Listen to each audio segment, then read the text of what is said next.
Hello, everybody. Hope you're all doing fantastically well. It is Connor here. Gee whiz, I have been doing this all day. So shout out to all of you guys who are here joining me again. And listen, we're going to be speaking about this today. And listen, I'm not normally doing this sort of thing. Like, I'm not a massive fan of doing this and going on and speaking about one specific transfer deal and why it's annoying me as much as it is. But this is really, really, really grating on me to sort of another level, really. And I wanted to talk about exactly why.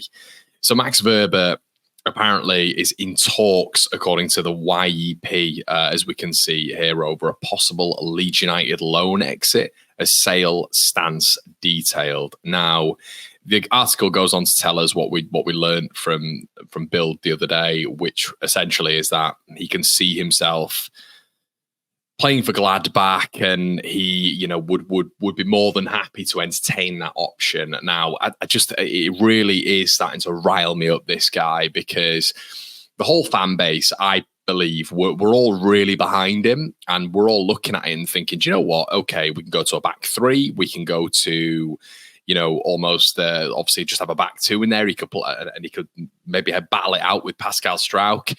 We can put him and deploy him as left back, which I genuinely do believe would be an option.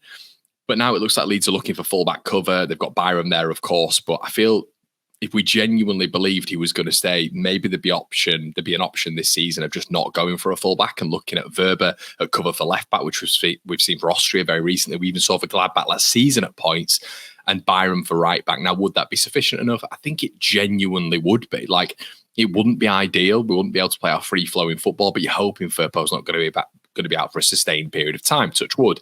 But this guy was genuinely, in my opinion, an actual viable almost solution for left back and worst case scenario. Now, I believe it's going to take me here, and I'll have to switch on the burners here, everybody, when it comes to just an article. And this is the one that we were just discussing when it comes to the YEP. And Max Wober in talks of a possible Leeds United exit. And what do we know? Max Wober has been cast into doubt as reports in Germany link him again with a return to Borussia Mönchengladbach.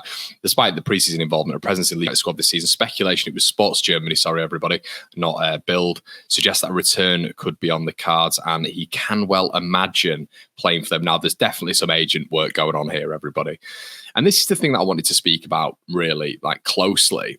It was the level of performance that he put in against Middlesbrough. Now, I was talking pre-season about this guy going into a back three on the left-hand side and really putting in consistent performances. He was top 2, top 3 players at Gladbach last season. They wanted to buy him for 8 to 12 million quid, which was a massive tick point on his season. He'd essentially gone out there and done well out up there with sort of Mark Rocker and Llorente to an extent. I thought Christensen and Aronson to an extent bombed last season. But there's two real comparatives here when you're looking at players who've gone and have now come back. And you look at Brendan Aronson. Now, he was in an extremely awkward position coming back, had evidently wanted to leave. And when the ship was sinking last year, we saw who jumped off the ship and was ready to get on land somewhere else.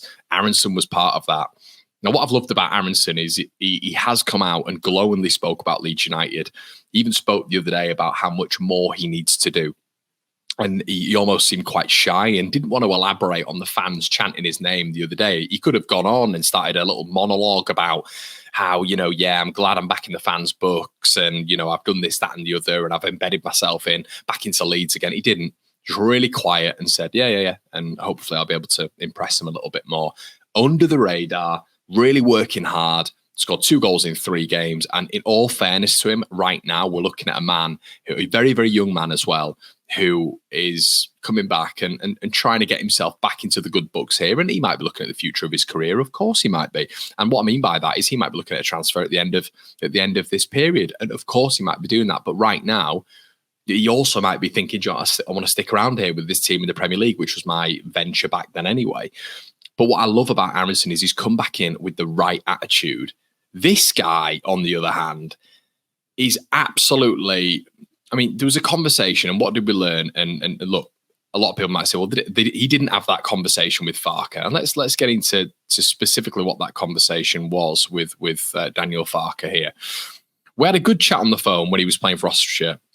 I followed him to have 2.5 weeks to clear his head. The chat in my head was wanted to be there and prove my worth. In the first days, he was careful, but didn't want to be too loud in the group. But you got the feeling, especially in the training camp, it was beneficial. It was this plan to sit together and speak about your experience after 3 weeks of training, of which, by the way, if you didn't enjoy it, that could have been the point of which Leeds then made moves. You know, we touted you out to other clubs. We told you and your agent to move on.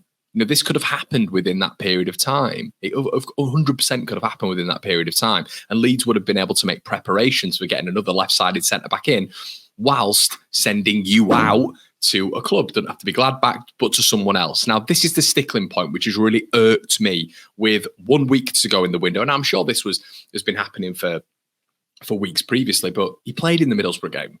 He started in the Middlesbrough game, which would lead me to think that Farke maybe didn't know that Max Wober was thinking this, you know, at all. Had an absolute stinker against Middlesbrough. I would say I thought some of the analysis on him was a little bit over the top. But in my opinion, you know, physically, he was bombarded. His interpretation at the back was appalling. But I thought his passing out from the back was okay. Something to work on. But it seems that post this Middlesbrough game, he suddenly wants out. And look, Pascal is a much better footballer than he is. He's a better defender. He's taller. He's more athletic. He's rangy. 6'4". He's been at Leeds for a long time now. His IQ is beyond belief. His decision making is exquisite. He's a better defender than Max Wober, and I think Max Wober will probably ever be. But you stay and fight, don't you? You stay and fight for that place. It just feels like this guy right now has seen Pascal and his start to the season and thought, I don't fancy that now. Actually, I'm not going to start. How about fighting your way in? How about having a bit of pride in your work? And once again, we've got to a situation with this guy where he's just decided that, and this is from Sport Germany. It's a very good source. He's just decided that, you know, he can see a move in Germany. Now, I don't understand why this is being communicated right now, as seeing a move in Germany. Evidently, there's some talk of him wanting to move on.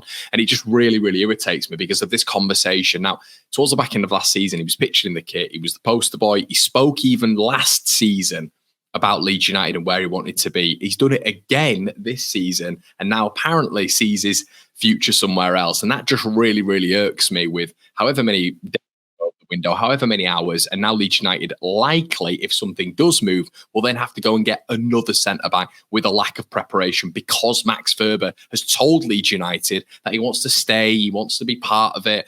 And I think that's why it's really annoyed me, this, because I and many, many others were really supporting him here and saying, look, we can see where he fits in. It's a brilliant option to have, as we were all doing last window as well. And once again, we're in a situation with this guy where it's almost like my way or nothing else. Now, what else is the situation here?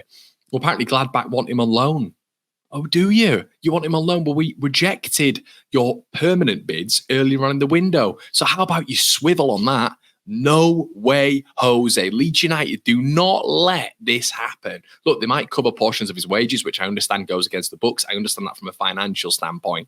But when you've rejected the permanent bids of this guy, do not let him get his way with 4 days to go.